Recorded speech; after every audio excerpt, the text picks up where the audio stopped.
হরে কৃষ্ণ, সুপ্রভাত। আর কে kitchen and ব্লগে আপনাদেরকে আরেকবার স্বাগত জানাই। তো প্রতিদিনকার মতো আরেকটা ভিডিও নিয়ে আমি তোমাদের মধ্যে উপস্থিত হয়েছি। তো প্রতিদিনকার মতোই আবার নিত্য সেবা পুজো শুরু সকাল থেকেই। তো এখানে গঙ্গা জল আর গঙ্গা জলের মধ্যে একটু কর্পূর আর একটু গোলাপ জল মিশিয়ে এখানে চন্দন বাটছি।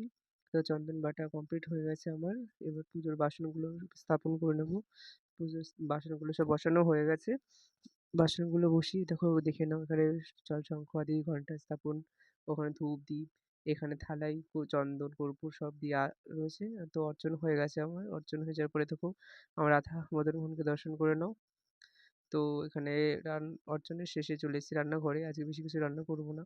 লাউ দিয়ে আলু দিয়ে একটা সবজি করব ধনেপাতা দিয়ে। এর জন্য দেখো কড়াইতে অন্ন বসিয়ে দিয়ে কড়াইতে তেল দিয়ে শুকনো লঙ্কা ফোড়ন দিয়ে ওর মধ্যে কিছুটা পরিমাণে রাঁধুনি দিয়ে দিলাম। রাঁধুনি দিয়ে একটু নাড়াচাড়া করে রাঁধুনিগুলো যখন লাল লাল হয়ে গেছে তো ওর মধ্যে আমি বানিয়ে রাখা আলুগুলো দিয়ে দিয়েছি। আলুটা দিয়ে একটু আলুটা ভাজা ভাজা হয়ে গেলে পরে ওর মধ্যে লাউ দিয়ে দিয়েছি। আলু আর লাউটা ভালো করে মিশিয়ে নিচ্ছি। এবার একে একে ওর মধ্যে কয়েকটা চিড়ে রাখা কাঁচা লঙ্কা দিয়ে দেবো।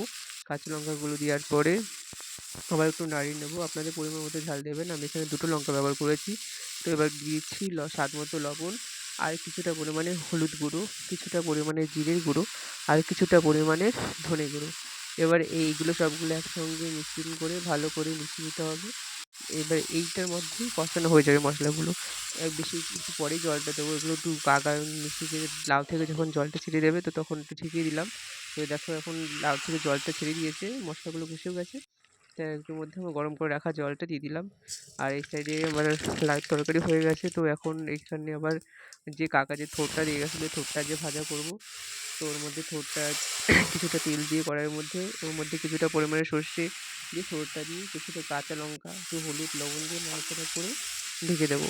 তো আজকে আর ভোগের ভিতর দিতে পারিনি, তুলতে ভুলে গেছি। তো এই দেখো বিকালবেলায় চলে এসেছে আমাদের জমি দেখতে।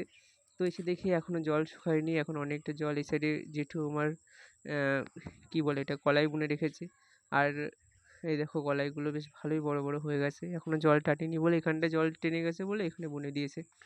আর এই সাইডে দেখো আমাদের লাউ গাছ। তো দেখো আমাদের কতগুলো লাউ হয়েছে। তো কতগুলো লাউ হয়েছে তোমরা একটু গুনে প্লিজ কমেন্টে জানিও।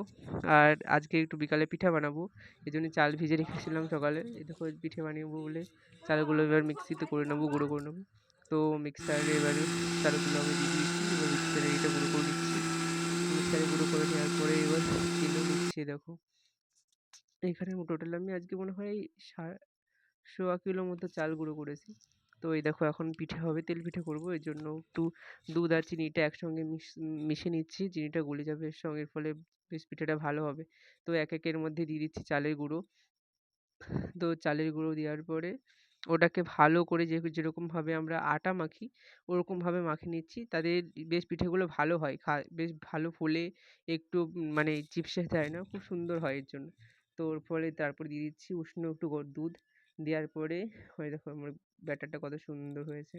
তো এলাচ গুঁড়ো করে দিয়েছিলাম বলে ওরকম হয়ে গেছে। তো আমার এই তো ব্যাটারটা ওরকম হয়ে যাওয়ার পরে দেখো কত সুন্দর পিঠেগুলো এখন ওরকম পিঠেটা ওরকমভাবে করে দিয়েছি বলে পিঠেগুলো কত সুন্দর লুচির মতো ফুলে যাচ্ছে। সবগুলো পিঠে এরকম সুন্দর সুন্দরভাবে ফুলে যায়। তো আমার পিঠে বানানো কমপ্লিট হয়ে গেছে। তো এখন আমি যাবো ভোগ সাজাতে। তো তোমাদের যাদের যাদের ভিডিওটা ভালো লাগলো অবশ্যই একটা লাইক একটা কমেন্ট করে দেবে, পাশে থাকবে।